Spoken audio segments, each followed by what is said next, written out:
Olá meus amigos, olá meus irmãos, que a paz do nosso eterno Criador abençoe a vida de todos. Vou deixar registrado no canal Adorando em Espírito mais uma mensagem, e dessa vez falando sobre a morte de Estevão. Por que o sistema religioso matou Estevão? É interessante a gente entender que quem matou Estevão foi literalmente o sistema religioso da época. Vamos entender o porquê e vamos ver se hoje o sistema religioso que está aí nas esquinas, nos templos, se essas pessoas são as mesmas que mataram Estevão ou não. Para você entender isso, basta você entender o porquê que Estevão foi morto. E se você entrar dentro de um templo falando as mesmas coisas que Estevão falou e eles te criticarem, é bem provável que eles sejam as mesmas pessoas daquela época. Claro que hoje, se utilizando da roupa nova, roupa velha, são um pouco mais flexíveis. Porque se ficarem presos na velha aliança, não conseguirão nada. Porque muitas coisas da velha aliança não se costuma mais praticar hoje em dia. Então pegam roupa velha, roupa nova, misturam tudo, como por exemplo dízimos, sábados, ceias, batismos. Eles trazem tudo o que foi necessário para Jerusalém física enxergar, para a Jerusalém espiritual, e nisso eles conseguem manter até hoje o povo debaixo de suas rédeas, coisa que o Messias veio nos libertar de tudo isso. Ele veio nos fazer agora sacerdotes dele para que pudéssemos ter acesso ao Pai diretamente, mas esses homens não aceitam, porque se todos começarem a buscar o Pai em espírito e diretamente, esses homens perdem todo o seu poder. Então vamos entender se de fato, se nós entrássemos hoje dentro de um templo religioso, repetindo as mesmas palavras que Estevão repetiu, será que nos criticariam? Vamos ver. O texto onde diz que Estevão foi apedrejado pelo sistema se encontra em Atos capítulo 7. Mas o melhor mesmo é você ler o capítulo 6 de Atos para você entender da onde surgiu Estevão. De acordo com Atos capítulo 6, logo no comecinho do capítulo você já tem a resposta da onde veio Estevão. Aqui no verso 1 diz que naqueles dias, crescendo o número dos discípulos, começou a ter uma discussão entre os gregos e os hebreus. Os gregos eles estavam dizendo que as suas viúvas elas estavam sendo desprezadas no ministério cotidiano. Então os discípulos eles reuniram uma multidão e dessa multidão foram escolhidas algumas pessoas cheias do Espírito Santo, pessoas que pudessem cuidar da parte administrativa de tudo que estava sendo arrecadado por parte das pessoas para se dividir entre todos. Lembre-se que o livro de Atos, logo no início do livro, é ali que se começa a verdadeira igreja, a igreja que o Messias plantou na terra. Aquela onde as pessoas abandonam os seus próprios desejos, suas vaidades, abandonam os seus egoísmos e começam a dividir o que tem um com o outro. É ali que começa então a descida do Espírito Santo. É isso que o Espírito Santo provoca nas pessoas. Espírito que não incentiva as pessoas a dividirem umas com as outras aquilo que têm. Espírito que não incentiva as pessoas a serem irmãos uns dos outros. Se eu fosse você, eu tomava cuidado com esse espírito. Tem muitas pessoas que se dizem cheias do Espírito Santo, mas querem tudo só para si, não dividem. E para piorar, essas pessoas elas sentem alegria em dizer que ganhou um processo em cima do próximo dentro do templo onde frequenta. E toda a igreja diz, glória a Deus, prejudicamos o próximo para que você se beneficiasse. E essa pessoa que ganhou alguma causa na justiça, que comprou uma casa, um carro, sei lá o quê, não divide nada com ninguém, só conta no templo para poder se gloriar, para poder o seu ego encher e todos olharem para ela e dizer, nossa, como você é uma pessoa separada, diferenciada das outras, Deus é contigo.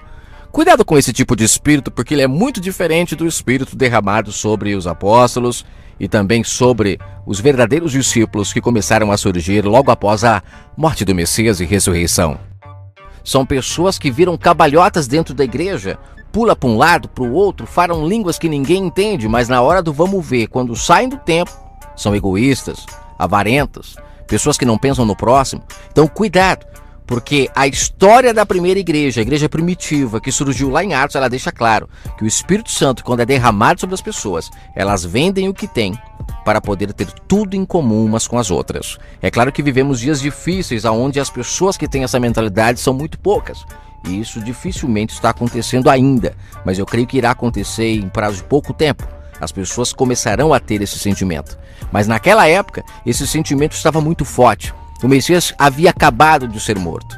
E agora as pessoas estavam recebendo a sua presença dentro de si para agir como ele gostaria que elas agissem, amando umas às outras. Mas para não me estender no assunto, os discípulos então escolhem, no meio daquela multidão, algumas pessoas cheias do Espírito Santo para tomar conta dessa divisão de bens que estava acontecendo naquela época. E tudo precisava ser muito justo. Para isso, a pessoa precisa realmente ter o Espírito Santo, para não beneficiar um ou outro. Vemos no verso 5 de Atos 6 a escolha então de Estevão, aonde a multidão se contentou com a ideia que foi dita pelos discípulos, e então elegeram Estevão, um homem cheio de fé e do Espírito Santo, como diz no verso 5 de Atos 6. Elegeram também a Filipe, a Prócoro, a Nicanor, Timão, Parmenas e Nicolau. Também elegeram Prosélito de Antioquia. E assim então apresentaram essas pessoas aos apóstolos e oraram por eles. Eu sei que tem algumas pessoas que vão dizer: aí, irmão, eles estão orando todos juntos. Por que nós não podemos orar um na frente do outro, como em alguns áudios você já comentou sobre isso? Bom, primeiramente, essa questão de orar na frente dos outros, quem disse para não fazer não sou eu, é o Messias em Mateus 6, para entrar no quarto, no seu íntimo e falar com o Pai em secreto, porque em secreto ele te ouve. O que é em secreto? É em particular, não é na frente de todo mundo. Inclusive no contexto ele diz: não orem mais em pé na sinagoga, nas esquinas, para os outros verem, Entre no quarto, que em secreto o Pai te vê, em secreto te responde. Não é uma ideia minha, entenda isso. Mas nesse caso da oração em Atos 6, onde se escolhe as pessoas para cuidar dos bens de todos que estavam ali envolvidos naquela ação, na verdade a oração aqui é um caso específico. Oração particular com o Pai, esta tem que ser íntima. Mas aqui nesse caso era uma oração dando àquelas pessoas autorização para elas administrarem os bens das pessoas. Então se fez na frente de todo mundo para que todos pudessem respeitar aquelas pessoas como pessoas escolhidas para fazer aquela tal função. Muito bem, após entendermos da onde veio Estevão, agora vamos entender o porquê que Estevão foi levado diante dos líderes religiosos. Verso 9, acompanhe aí na sua Bíblia.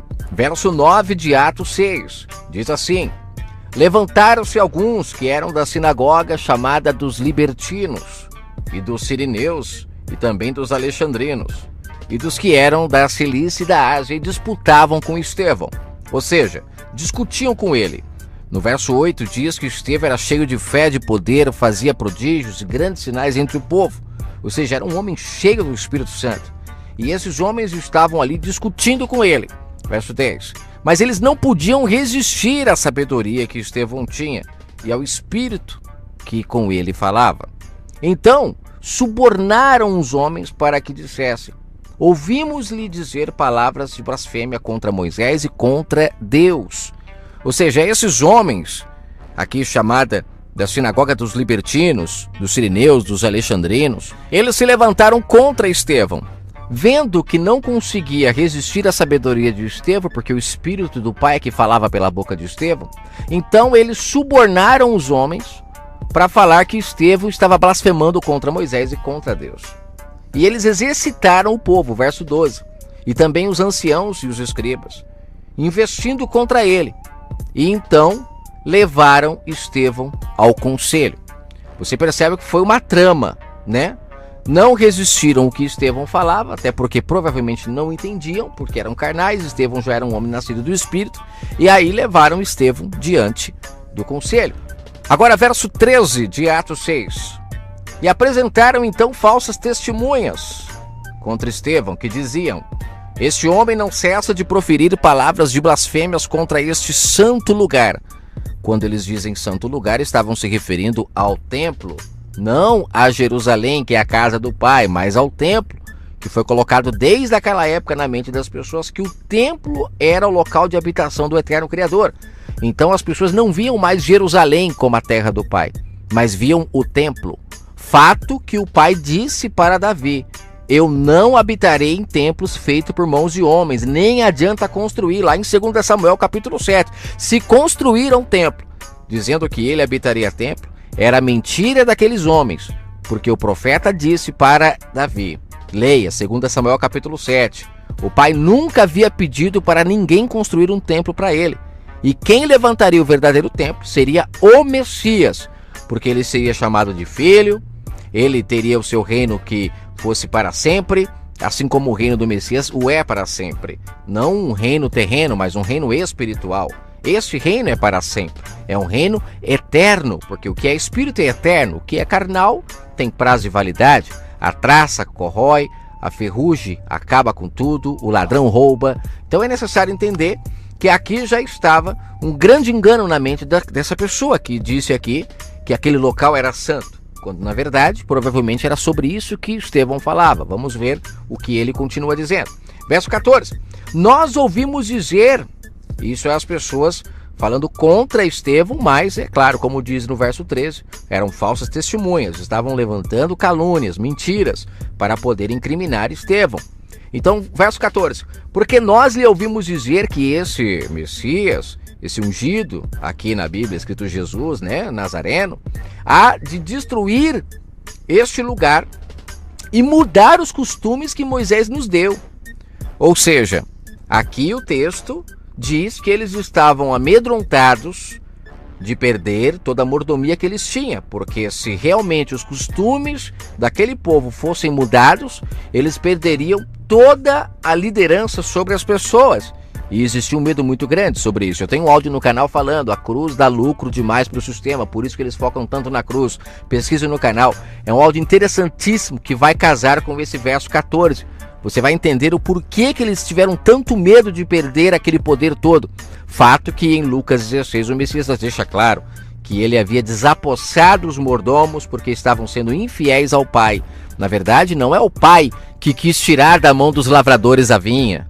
Não é o pai que quis tirar as suas coisas da mão dos mordomos, porque o pai é ruim. Com isso, ele mudando o testamento, tirava da mão daqueles homens o poder. Por isso que existe o Novo Testamento. O Primeiro Testamento não deu certo. Paulo fala disso em Hebreus. Então aí se faz valer o Novo Testamento, porque o primeiro não vingou. E por que não vingou?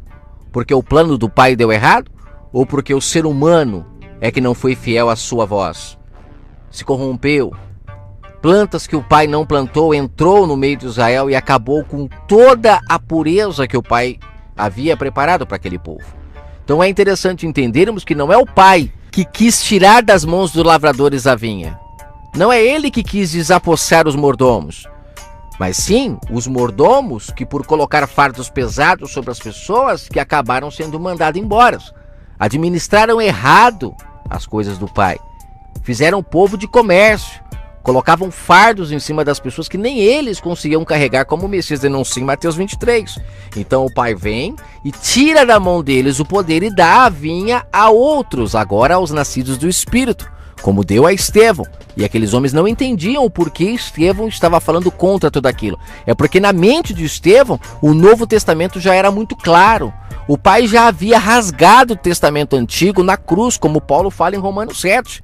Na cruz, o Antigo Testamento foi rasgado no corpo do Messias. Se acabou a lei. Romanos 7, leia.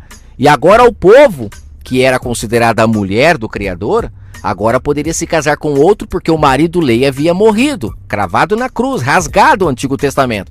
E aí sim, quando o Messias ressuscita, nasce ali o Novo Testamento. E isso provavelmente já era algo muito claro na mente de Estevão. Por isso que esses homens não entendiam nada que Estevão falava. Porque Estevão, ele já era a roupa nova, ele já estava vestido da roupa nova, que é o Novo Testamento. Estevão já estava vestido de tudo aquilo que o Messias ensinou. Estevão já estava bebendo do vinho novo, participando da ceia do Criador já nesse momento em que ele é levado aos pés lá dos líderes religiosos.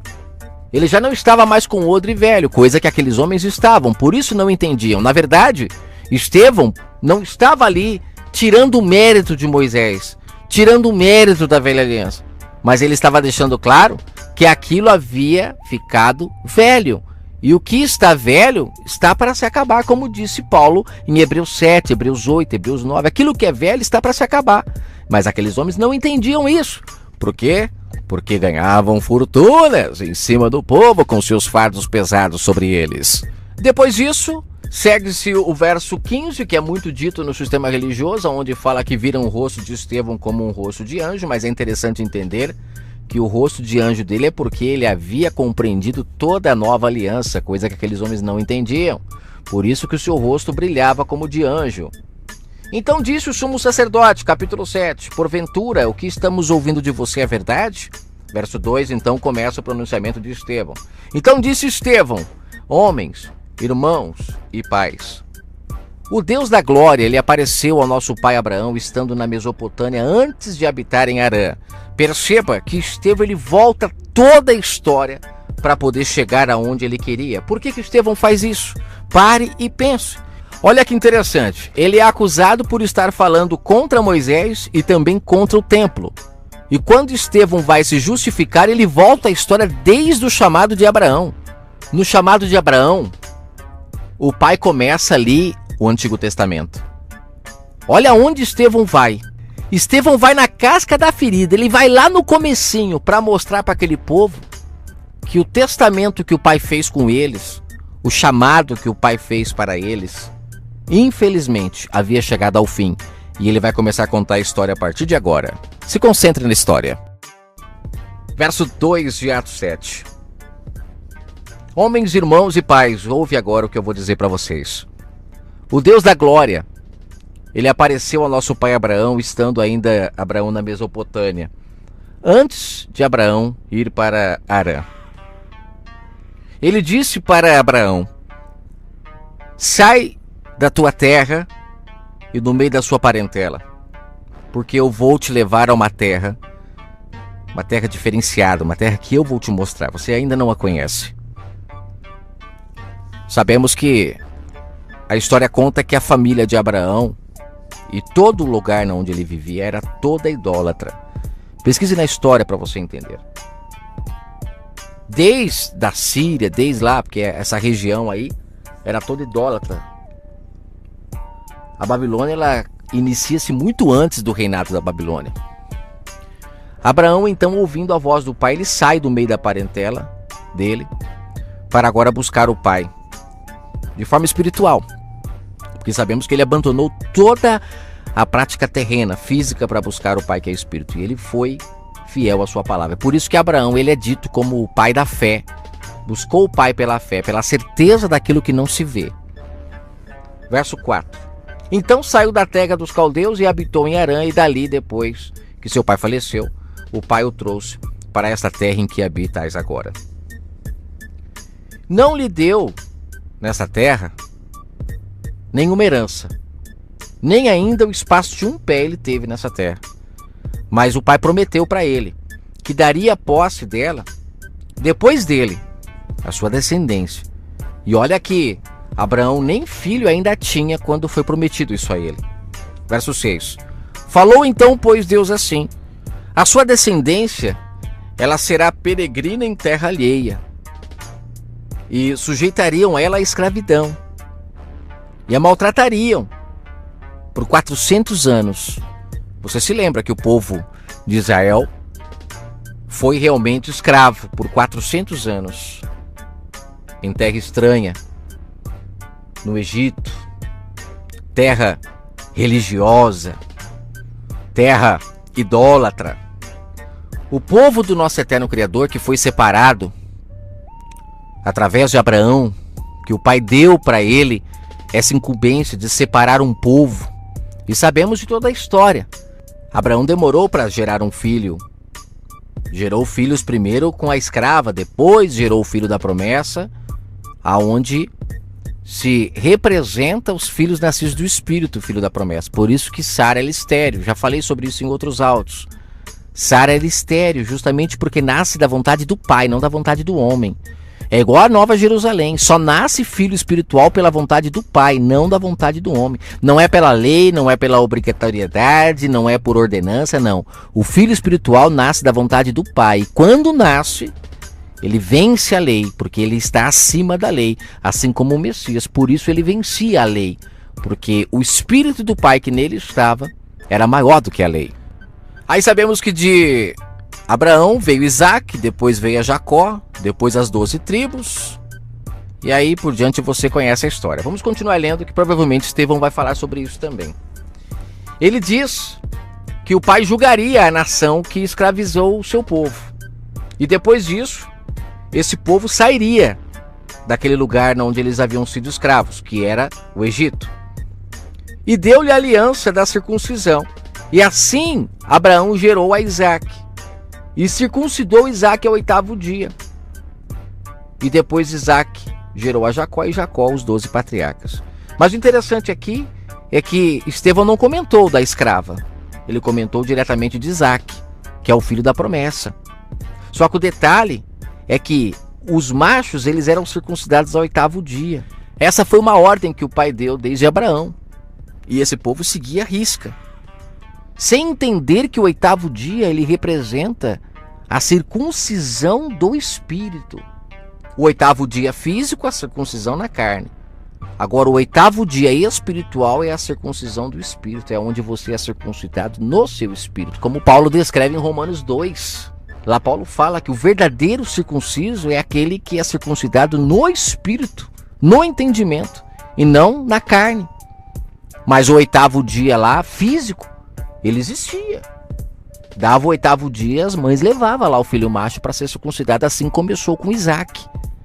Só que esse 8º dia representa o momento onde você está com o Pai, não mais com os homens. É o Espírito dele que fala com você. Porque a 7ª era é a dispensação da graça. E a 8ª é o momento onde as pessoas estão ligadas ao Pai através do seu Espírito. É algo difícil de se compreender agora, mas é necessário entender que o 8º dia físico ele representa o ser humano com o Pai. Não era em si a circuncisão do 8º dia que tinha tanto sentido, mas para aquele povo tinha. E eles levavam à risca isso. Tanto é que lá na frente, quando em Gálatas, em outras passagens, Paulo fala que não precisava mais circuncidar, esse povo que tinha a mente cauterizada ainda, que tinha o odre velho, eles não entendiam o porquê que não era mais para circuncidar. Aí começavam a colocar Paulo como herege, aí mataram Paulo, perseguiram ele, assim como perseguiram todos os discípulos, porque não entendiam que o verdadeiro circunciso é aquele que é circuncidado no espírito e não na carne. É necessário renovar o entendimento para entender isso. Romanos capítulo 2, verso 28 e 29. Porque não é judeu o que é exteriormente, e nem é circuncidado aquele que é circuncidado na carne, mas é judeu o que é no interior. A circuncisão acontece no coração e no espírito, não na letra, cujo louvor provém dos homens, mas uma circuncisão do Pai. Não é na letra, não é alguém que vai lá e circuncisa fisicamente, não é na carne, mas é no espírito, aonde o homem não tem acesso, apenas o Criador do universo. Voltando para Atos 7, a partir do verso 8. Então deu-lhes a aliança da circuncisão, e assim gerou Isaque, e foi circuncidado ao 8º dia, e depois gerou Isaque a Jacó, e Jacó aos 12 patriarcas. Os patriarcas, movidos de inveja, venderam José para o Egito, mas o pai era com ele. Tem um áudio no canal falando sobre isso, que a venda de José é uma sombra da venda do Messias. Mas é interessante a gente conhecer um pouco da história de José quando ele foi vendido pelos seus irmãos. E depois foram alimentados por ele, assim como todos aqueles que venderam o Messias. Hoje o Messias está alimentando a nós, os gentios, e muitas daquelas pessoas virão para cá para se alimentar, porque infelizmente o Pai não tem mais assunto com aquele povo. Ele tirou a mordomia da mão deles. Infelizmente eles não aceitam, e por isso que se colocam ainda como uma terra santa, quando na verdade de santo já não tem mais nada faz muito tempo. Tanto não tem mais nada que o Messias abandonou a Israel física, porque estava toda prostituída com os enganos da Babilônia, para se casar com a Israel espiritual, aqueles que buscam o Pai em espírito. Mas vamos continuando. Verso 10. Livrou então o pai José de todas as tribulações e lhe deu graça e sabedoria ante o faraó, rei do Egito, que o constituiu governador sobre o Egito e sobre toda a sua casa. Sobreveio então em todo o país do Egito e Canaã muita fome, grande tribulação, e nossos pais não achavam alimentos. Mas, tendo ouvido Jacó que no Egito havia trigo, enviou ali nossos pais a primeira vez. E na segunda vez foi José conhecido por seus irmãos, e a sua linhagem foi manifesta a Faraó. Verso 14, José mandou chamar o seu pai Jacó e toda a sua parentela, que era de 75 pessoas. Verso 15, então Jacó desceu ao Egito e acabou morrendo por lá. Ele e nossos pais foram transportados para Siquém, depositados na sepultura de Abraão, comprada por certa soma de dinheiro aos filhos de Emor, pai de Siquém. Aqui já deixa claro que desde a época de Abraão já existia dinheiro. Então essa questão que os líderes hoje falam que dízimo na época era alimento porque não tinha dinheiro é uma grande mentira. Desde a época de Abraão já existia dinheiro. Aqui, ó, compraram o túmulo por certa quantia de dinheiro. Sempre existiu dinheiro, não é de hoje que existe dinheiro, não. Verso 17, aproximando-se, porém, o tempo da promessa que Deus tinha feito a Abraão, o povo cresceu e se multiplicou no Egito. Até que se levantou então outro rei que não conhecia José. O rei que conhecia José tratava muito bem a sua família, mas o que se levantou depois já não tratava muito bem. Este, usando de astúcia contra a nossa linhagem, maltratou nossos pais, ao ponto de os fazer enjeitar as suas crianças, para que elas não se multiplicassem. Nesse tempo nasceu Moisés, que era muito formoso e foi criado 3 meses em casa de seu pai, sendo rejeitado então, por ordem, né, da liderança daquela época. Tomou a filha de Faraó, então o filho Moisés, e o criou, filho hebreu, ela criou. Moisés foi instruído em toda a ciência dos egípcios e era poderoso em suas palavras e obras. Quando completou a idade de 40 anos, veio-lhe ao coração ir visitar seus irmãos, os filhos de Israel. Ou seja, não foi escondido dele que ele era hebreu. Quando ele chega lá, ele vê uma pessoa maltratando um hebreu. E ele então defende e vingou o ofendido matando o egípcio. Ou seja, ele viu uma injustiça e ele acabou chegando ali. E para defender quem estava sendo injustiçado, ele acabou matando a pessoa que estava ali prejudicando o injustiçado. Ele cuidava que as pessoas entenderiam que o pai havia levantado Moisés para tirar o povo daquela opressão que eles estavam vivendo, né? Mas eles não entenderam. Agora verso 26. No dia seguinte, então, pelejando eles, foi por eles visto e quis levá-los à paz, dizendo: homens, sois irmãos, por que vocês estão brigando, né? Ou seja, olha mais uma vez Moisés aqui tentando trazer a paz entre as pessoas, porque estavam brigando. E aí, o que ofendia ao seu próximo, ou seja, o errado, né? Aquele que estava causando a briga, ele diz: quem te constituiu príncipe e juiz sobre nós? Por que você está querendo apaziguar a nossa briga? Verso 28. Queres tu matar-me como ontem mataste o egípcio? E nesse momento, então, esta palavra, através dela, Moisés fugiu, esteve como estrangeiro em terra do Midian, onde gerou 2 filhos.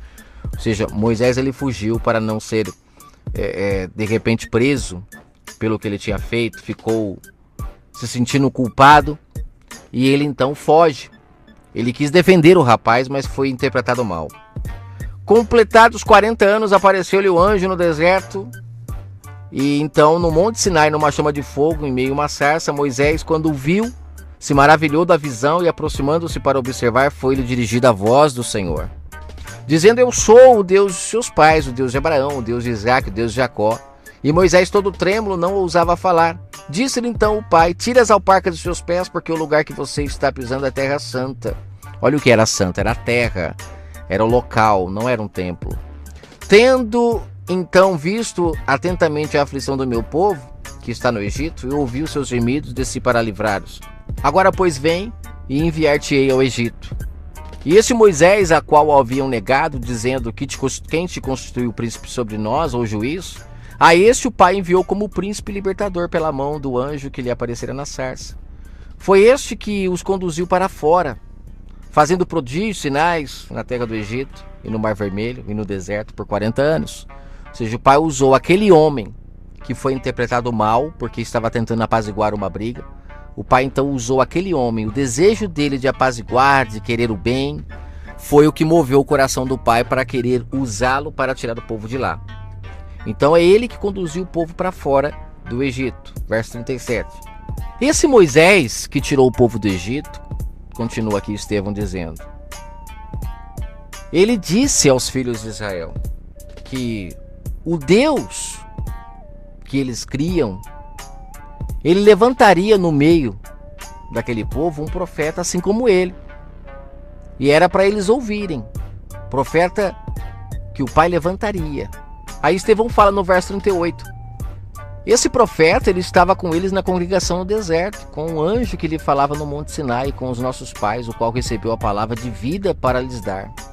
Você percebe que este profeta que ele disse que o Pai levantaria, era cheio desse espírito que indicava o caminho que o povo deveria andar, que estava com eles na congregação.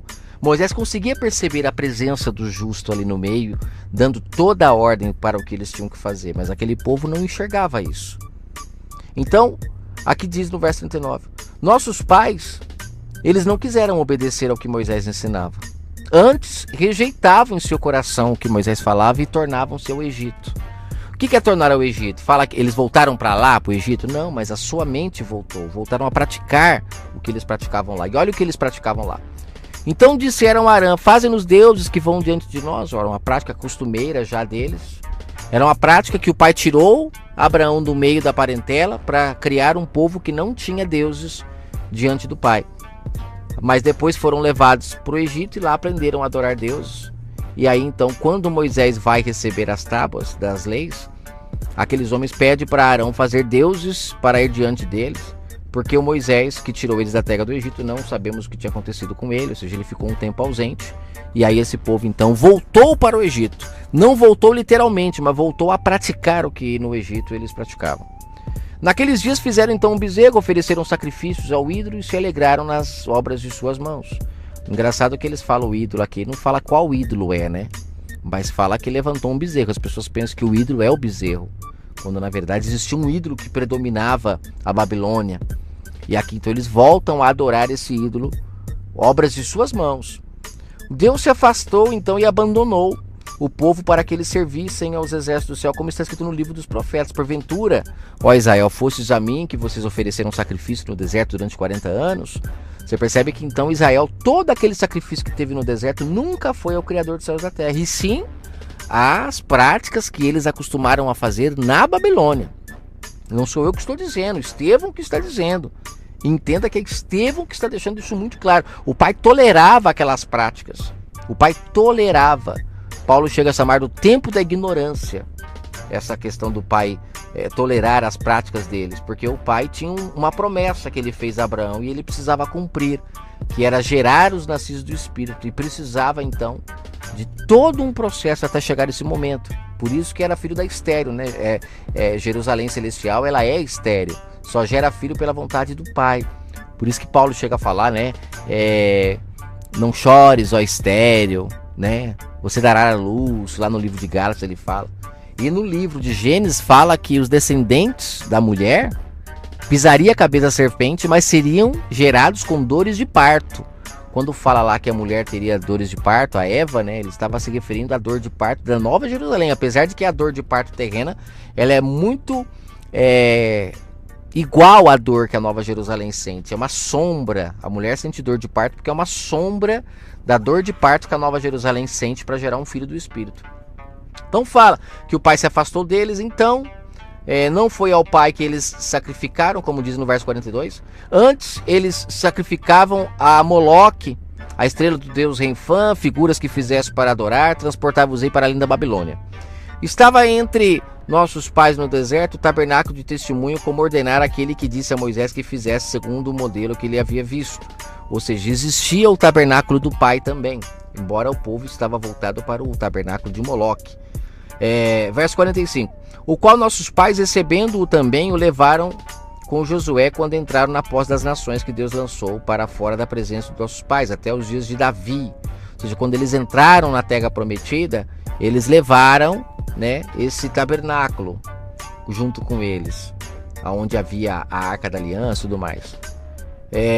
Davi achou graça diante do pai e pediu para que pudesse achar tabernáculo para o Deus de Jacó, ou seja, para construir um templo na terra para o Criador dos céus e da terra. Mas foi Salomão que edificou essa casa. Davi, lá em 2 Samuel 7, você lê que o pai não deixou Davi construir, e não era para Salomão construir também. E aqui Estevão deixa claro que Salomão edificou a casa, verso 47, mas o Altíssimo não habita em templos feitos por mãos de homens, como diz o profeta. Que profeta ele está dizendo aqui? Profeta Isaías. O céu é o meu trono, a terra está dos meus pés. Que casa vocês edificariam a mim? Diz o Senhor. Qual é o lugar do meu repouso? Então você vê que essa casa que Salomão construiu, o pai nunca habitou. Porque no verso 49, Estevão deixa claro isso. Agora, entenda que esses líderes não entendiam isso não. Eles não aceitavam o que Estevão estava falando. Porque para eles, o pai habitava dentro do templo. Para eles, o povo sacrificou ao Criador dos céus e da terra no deserto, não a ídolos que eles aprenderam a adorar na Babilônia, e eles se revoltaram contra Estevão. E aí continua, porventura, no verso 50, não fez o Criador dos céus e da terra todas as coisas, por que que ele iria habitar dentro de um templo onde ele mesmo criou tudo? Não tem cabimento, né, gente? Verso 51, aí Estevão começa a descer a lenha nos homens, ele fala, vocês são homens de dura cerviz, são incircuncisos de coração e de ouvido. Pode ser circuncidado na pele, mas no coração e no ouvido não. Como Paulo fala em Romanos 2, né? Vós sempre resistiu ao Espírito Santo.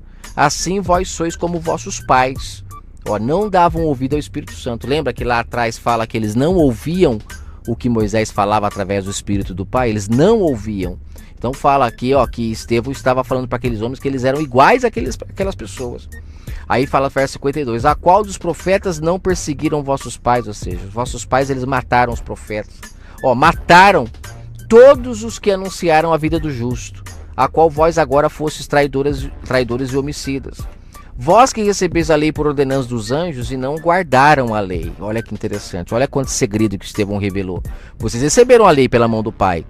Foi a vocês que o Pai deu a vinha para cuidar, deu as suas coisas para você administrar, mas vocês não guardaram a palavra do Pai. E ouvindo eles isso, enfureceram o seu coração e ranjaram os dentes contra ele. Mas ele, estando cheio do Espírito Santo, fixando os olhos no céu, viu a glória do Pai e o Messias que estava à direita de Deus. E disse, eis que veio os céus abertos e os filhos do homem que está em pé à direita de Deus.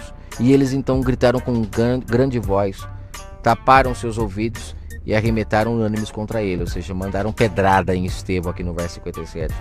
E expulsando-o da cidade, apedrejaram então a ele. E as testemunhas depuseram as suas capas ao pé de um jovem chamado Saulo. Olha aqui, ó. Para mim, o batismo de Paulo é aqui, ó. É aqui que Paulo é batizado, quando ele ouve essas histórias aqui de Estevão. O que faz Paulo ter o encontro com o Messias mais para frente, acho que no capítulo 9, para mim são as palavras que Estevão falou, ficou na cabeça de Paulo. E o pai foi fazendo a obra, fazendo a obra, fazendo a obra. E depois só concluiu levando Paulo para Ananias, para que concluísse tudo que Paulo já estava começando a entender. Por isso que Paulo ficou cego. Porque você fica mesmo, eu fiquei e muitos ficam quando sai do sistema, porque começa a ver que é muita contradição, e aí até que o pai vai levando você na mão das pessoas certas, daqui a pouco você começa a enxergar aquilo que você não enxergava. Então aqui diz no verso 59 que apedrejaram Estevão, e que em invocação dizia, Pai, recebe meu espírito, e pondo-se de joelhos, clamou com grande voz, Senhor, não lhe exputes esse pecado. Entendo disto isso, adormeceu. Ou seja, morreu aqui para nós, né? Para o pai apenas adormeceu, mas para nós morreu. Para resumir e finalizar então a mensagem, experimente falar para qualquer líder religioso que o sacrifício no deserto não foi ao Criador dos céus e da terra. Você vai ver que eles ficam enfurecidos. Se você falar para eles que o Pai não habita em templos feitos por mãos de homens, assim como Estevão falou para aqueles líderes, eles ficam bravos. Dizem que estamos distorcendo a palavra. É bem por isso mesmo que mataram Estevão, porque falaram que Estevão estava distorcendo a palavra. Mas aí eu te pergunto, você entendeu a história? O pai chama Abraão, um homem que ouviu a voz do pai pela fé, não precisava ver para crer. Só que não nasce um Abraão a todo momento, é difícil. Aí o pai então gera um povo nascido da carne, a Jerusalém terrena, que é a sombra do relacionamento de Abraão com a escrava, um povo que seria fiel ao pai de forma escrava. Não seriam pessoas obedientes pelo Espírito, mas pela lei. Então o pai separa um povo e coloca ali administradores, mordomos para cuidar desse povo, que são os lavradores, são os líderes religiosos da época. Aí esses homens, eles agem com maldade, eles se afastam do pai, não ouvindo mais a sua voz, e acaba colocando fardo sobre as pessoas e tudo mais. E depois então vem o Messias e desapossa eles dessa mordomia, encerrando o Antigo Testamento e começando um Novo Testamento, aonde quem guia o povo não é mais o homem, é o Espírito do Pai. Você está entendendo? Só que se você voltar lá atrás, quando Abraão começa a constituir aquele povo que é sombra do relacionamento dele com Agar, com a escrava, aquele povo, eles acabam indo como escravo para Babilônia novamente, lá para o Egito, e lá eles aprendem a adorar diversos deuses. Mas após permanecerem 400 anos lá, o pai então levanta Moisés para tirar o povo de lá. O pai vê em Moisés um homem que tinha um coração bom, porque ao ver uma pessoa injustiçada, ele vai lá e se levanta contra aquela pessoa, ele a defende. Então o pai vê, opa, achei uma pessoa, um novo Abraão, que vai tirar agora o meu povo de lá. E aí então Moisés tira o povo de lá, com grandes sinais, prodígios, porque precisava ver para crer. O povo não seguiria Moisés se não visse aqueles milagres todos, o povo era muito carnal. Moisés tira. Só que o povo, ao invés de seguir o que Moisés falava, aquele povo então volta a praticar tudo o que eles faziam na Babilônia. Adorar deuses, voltaram a praticar seus sacrifícios, tudo aquilo que eles aprenderam na Babilônia. Inclusive desde o começo, o sacrifício que aquele povo fazia, lembre-se, Abraão saiu do meio da parentela, povo que tinha uma prática normal de sacrifício. Então, tudo isso o pai tolerava. Só que aí então vem Moisés, tira o povo volta para suas práticas do Egito, mesmo estando no deserto, sendo levado para a terra prometida.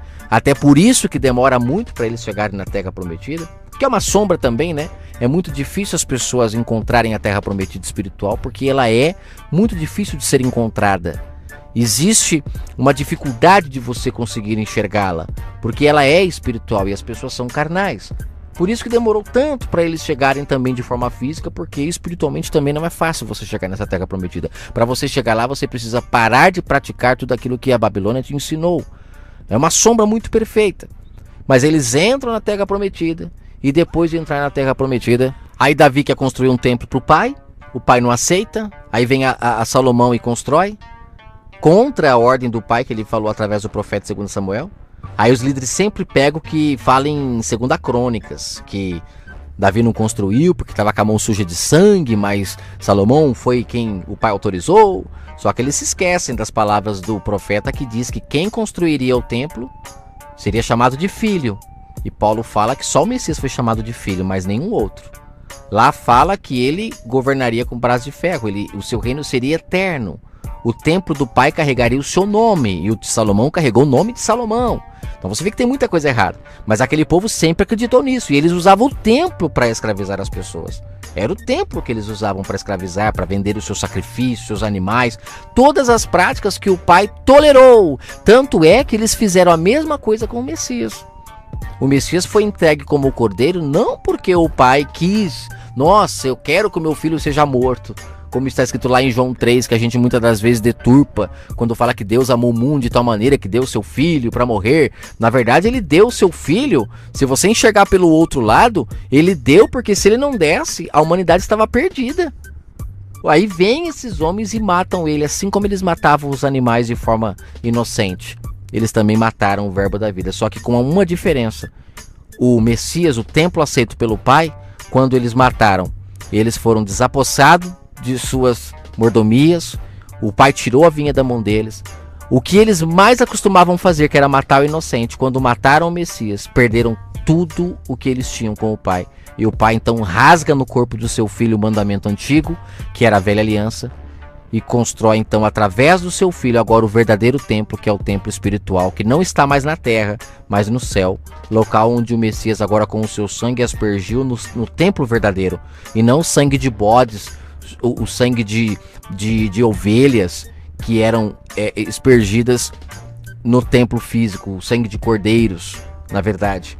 Esse sangue, Paulo fala, nunca tirou o pecado de ninguém. O pai tolerava essas práticas, mas o sangue do seu filho, esse sim teve valor, e através dele o pai então rasgou todo o contrato que ele tinha com aquele povo, e agora, levantando um povo espiritual, ele aguarda para que todos o busquem em espírito e em verdade, assim como o Messias disse que ele só aceitaria a adoração de quem o buscasse em espírito, não mais na carne. Mas estamos aí hoje com a religião em alta, o povo tudo aderindo a esses homens que se colocam contra tudo o que Estevão falou, porque infelizmente esse povo continua como o povo daquela época, levando o seu cordeiro para ser sacrificado, não ouvindo a voz do Messias que ensina as pessoas a se consertarem umas com as outras, Como aquela vez que o Messias encontra com aquele rapaz, se eu não me engano, Mateus 5, ele fala: por que você está indo levar o seu animal, a sua oferta?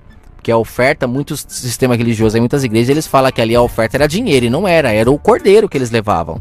Eu já ouvi pastor falando que lá era dinheiro. Mas na verdade eu nunca vi nenhum pastor falando isso para as pessoas. Não dê a sua oferta aqui na igreja enquanto você não se consertar com o seu próximo, como o Messias fez. Não, primeiro deixa a oferta aqui, depois se você quiser se consertar com o seu próximo, você se conserta, é você e ele. É tudo contrário do que o Messias ensinou. Só que lá era o cordeiro que as pessoas estavam levando.